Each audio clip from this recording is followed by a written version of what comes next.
Happy Sunday to everybody. Happy stress-free Sunday to you. No Ravens football to worry about today. Hope you're enjoying your day. I got a question for you guys. Before we do that, we're going to do an exercise. Let's put on the tinfoil hats. Let's get our conspiracy theory modes on, because what we're talking about today is the NFL screwing the Ravens. Okay, we're going to take a deep dive into the schedule, take a deep dive into how it fares for the rest of the season when it comes to the Ravens getting a top spot in the playoffs, and see was this all planned by the NFL before the year even started? Thanks so much again for tuning in. Did you know that this is the fastest growing Ravens channel right here on YouTube? If you didn't, if this is your first time tuning in, it is. So hit that sub button, join us, and we'll get started with today's show. So here's my theory, okay? And bear with me on this. My theory is the Ravens got the number one seed in 2024, and the league did not want them to get a top seed again in the year of 2024, okay? Ravens had the number one seed last year. NFL didn't want them to have it again this year. Let's take a deep dive, take a look at the remaining games on Baltimore's schedule. Week 15. They go play the Giants next Sunday. Week 16, got the Steelers at home. Week 17, Texans on the road. And the final week of the season, so sad, only 4 weeks away already, is against the Browns at home, January 5th. And I want you to take a deep look at that, okay? What do you notice?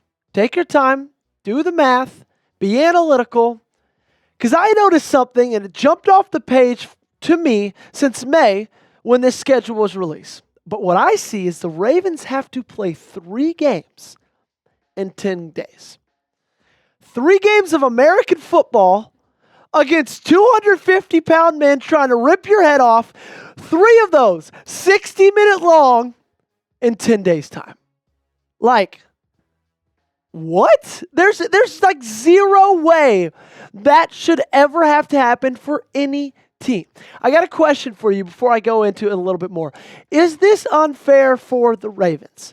If you think yes, give me a Y down below. And if you think no, if you think, hey, suck it up, you're getting paid $1 million, give me an in as well. This is about to be, you're about to get hit with a YouTube ad break. This will be the pinned comment on today's video. So when that ad break comes, make sure to take advantage of that time. Scroll down to the comment section and reply with a Y or an N.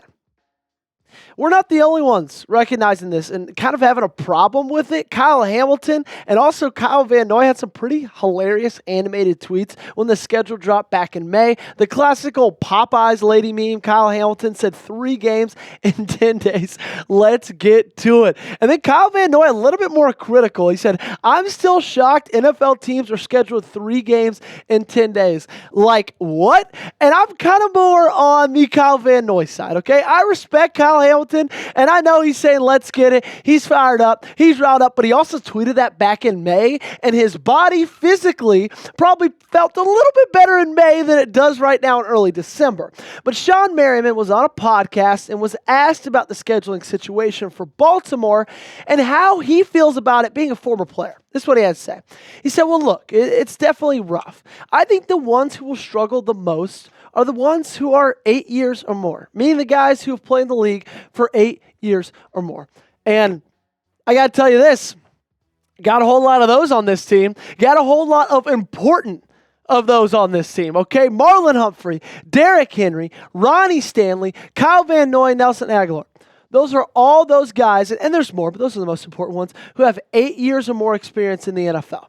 All these guys are the ones that Sean Merriman, someone who played this game at a high level for a long time, said that this would probably affect more than anybody else. And it's not like these are just schmucks, right? This is your best corner.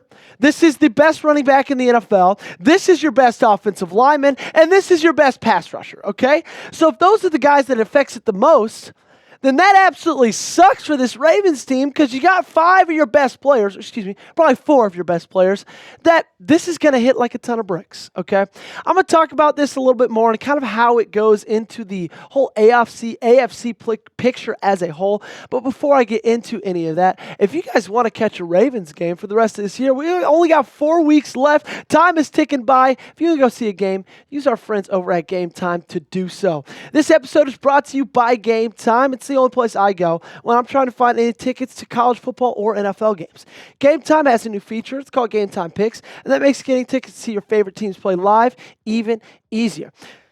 Game Time Picks filters out the fluff to show you only the best, only incredible deals on great seats, so you don't have to waste time searching through thousands of tickets. The tool highlights the best deals, including great and amazing deals for the highest seat value at the time. For some events, Game Time Picks also identifies a super deal, which is the best seat value in the venue. And there's so many things that I love about Game Time, right? I love that you can see all the prices listed. You click into the game you want to see. You get the overarching view, but this next part's my favorite. You get the view from your seat when you click on the ticket you want to buy. Can't tell you how many times I've gone to a sporting event, concert, theater, whatever it is, and I'm looking and I'm like, man, if I would have known this was going to be my view because of like a railing or a press box or just something's in your way, you're like, I wouldn't have bought the ticket. Well, the good thing about Game Time is you can see exactly what you'll be seeing from your seat before you even buy the ticket. So take the guesswork out of buying tickets with Game Time. Download the Game Time app, create an account, and use code CHATSPORTS for $20 off your first purchase. Terms apply. Again, create an account and redeem code CHATSPORTS for $20 off. Download Game Time today. What time is it? It's game time. And this to me just kind of seems like unfair scheduling for Baltimore. Not only did you have to play 13 games straight to start the regular season, 13 games without a bye week, then you finally get one, and they say, we're going to send you right back down to square zero, and we're going to make you play 3 games in 10 days. And for a guy like Roger Goodell, who likes to say he cares a lot about player safety, right? We care a lot about the safety of our players. We want them to have healthy futures, all this stuff.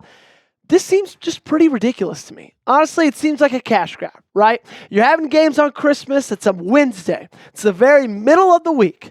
I know it's going to be a big money day, but it's the freaking NFL. Every day is a big money day, okay? And now you're just wanting to make a few extra bucks at the detriment of these players. Especially when you're in a spot like Baltimore, is you've got a legitimate chance to make a deep run in the playoffs with the roster that you have. And yet, at the very end of it, 3 of your final 4 games of the year are all played within 10 days of each other. Okay, I'm going to make a statement. The NFL is screwing the Ravens. Do you agree? Do you disagree? Let me know in the comment section down below by typing A for agree, and of course, by typing D for disagree. Let's round out today's episode by taking a look at the playoff picture as it stands right now. Of course, this will change by the end of the day. Got a lot of teams left to play today, but right now, Kansas City at that 1 seed, Buffalo at the 2, you got the Steelers at the 3, you got the Texans at the 4, and then 5, 6, 7, Chargers, Ravens, and Broncos. And part of this whole scheduling thing that kind of frustrates me is the team you're chasing right now, this wild card, is the Chargers.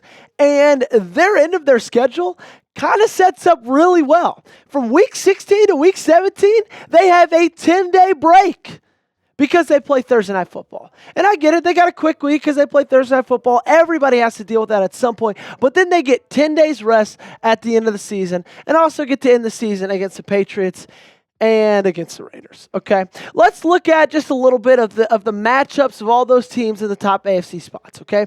You got the Chiefs playing the Chargers, Bills playing at the Rams, Steelers playing against the Browns, and then, of course, Chargers at the Chiefs, Texans, Ravens, Broncos, Colts, all on a bye. I know we went all over this on Friday's episode, but hey, it's Sunday. We're doing it again. We're playing football games today, so let me tell you what we are rooting for, okay? We want the Chiefs to beat the Chargers. I know, makes me want to vomit saying that, but we're here saying it. Let's go Chiefs. Then we want the Browns to take down the Steelers. They already did it for us once. Of course, it was in the snow. It was a crazy game. The Jameis Winston experience was in full force, so just prayers up that can happen again today. And then just for good measure, I wouldn't mind the Jets beating the Dolphins. Dolphins, they're like behind the Colts, and they're not even in a wild card spot right now, but like let's just limit the amount of people that can sneak in and get a playoff spot. Okay, so those are the things we're rooting for today. We're not rooting for the Ravens. They're not playing. We're rooting for the Chiefs. We're rooting for the Browns, and might as well throw the Jets in there as well. Thanks so much for tuning in, everybody. This has been Ravens Rundown. I am your host, Joey Peterson. Like I said at the top of today's show, this is the fastest growing Ravens channel on YouTube. We've already added over 5,500 subscribers to the football season. So if you want to be one of the newer additions, you can do me a favor and hit that sub button.